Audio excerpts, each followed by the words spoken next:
Well, we've got some breaking news, and I just want to say that I was right. Everybody was saying they were going to reboot The Flash. It's not just Henry Cavill. Everybody's getting rebooted. Everybody is getting rebooted. They're going to go with a clean slate. And I said, no way. Not going to happen. They're going to 100% keep Ezra Miller. I knew they would. And now we have confirmation of it. Well, light confirmation. But enough that I'm confident to say that I was right, that they're going to keep Miller. Why? Because of privilege. Miller has extensive liberal privilege. What has Miller done over the past year or two? Tons of things. Enough that would get anybody else fired. But Miller hits a bunch of boxes. Got a lot of checked boxes. And therefore, Miller gets to remain in the role as the Flash. Why? Because it's woke. Is there any other way you can explain this? This person has pulled so many strange things, multiple arrests, felony charges, allegations of grooming. The police call his compound a cult. Stories of babies chewing on bullets. Henry Cavill, though, too gamer bro toxic, gotta go. Even though the gamer bro thing was that fake allegation that came out that wasn't true. But why can't he stay on as Superman? Gal Gadot, it's looking like she's not even going to stay on as Wonder Woman. But Ezra Miller gets to remain as the Flash. If I was in Hollywood, I would change my pronouns too. That's all you got to do. So this all comes from here, Variety. Secret meetings, Tequila and Black Adam versus Superman, how Dwayne Johnson's bid for DC power flamed out. It's actually a very interesting article about how Dwayne Johnson was trying to pretty much take over the entire DC universe, and how Gunn came in and pretty much took over, and he has the full backing of DCWB executives. It's an interesting article, especially with Dwayne Johnson. Let me read you a little bit of that, and then we'll get to the juicy stuff.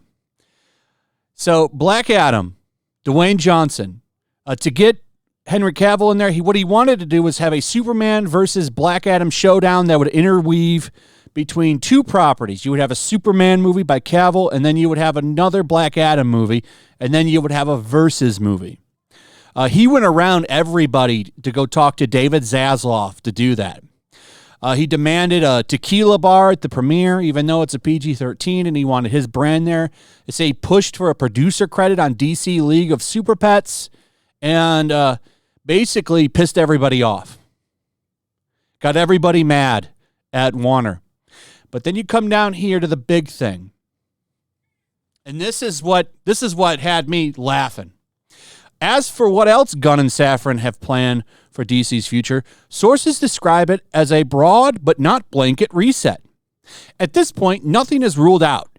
Given that Miller has stayed out of trouble since beginning mental health treatment in the summer, some executives are willing to continue with the actor as the world-saving speedster after The Flash bows on June 16th. Aquaman, Shazam, Blue Beetle, and Gunn's Peacemaker series for HBO Max could all have a place at the table. Gunn and Safran, who were recommended by DeLuca, have the full backing of the WBD top ranks. That's it. So basically, it's up to them. And you know damn well they're going to keep him. I'm going to tell you why they're going to keep him. Flashpoint, people are underrating this movie. I know he's been in a lot of shit, but most people have no clue what Ezra Miller has been doing over the past 2 years. Most people have no clue. It was real close to breaking out in the normie world, but it didn't. They put a lid on it real fast, got some Hollywood fixers to cover a lot of that shit up, and most of it's buried under a rug now. But if this had been anybody else, he'd be fired. But everyone's sleeping on that Flash movie. Blue Beetle's going to do pretty good too, I bet, because it has good audience scores. But here's the thing with Flashpoint. That movie, everyone's praising it. That's seen what they have so far. You've got test audience scores that rival No Way Home, and you've got Michael Keaton in there. You've got a nostalgia-packed ride with that movie. And I guarantee you that movie, I don't know if it's going to hit $1 billion, but it'll probably get pretty damn close. I think it's going to be a massive hit. And the way that movie's going to close out is it's going to reboot everything. And who gets to survive that reboot? Ezra Miller. So they're just going to keep him. They're going to use that movie to set the table, and they're going to keep him in the role.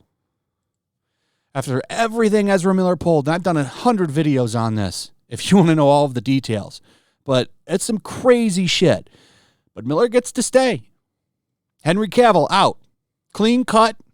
Everyone loves him. He's gone. But Ezra gets to stay. What do you think about that? I told you so. A lot of people were saying, no, you're wrong. They're going to definitely get rid of him. They're recasting. I've heard they're recasting. No, they're not. I told you he gets to stay because of liberal privilege.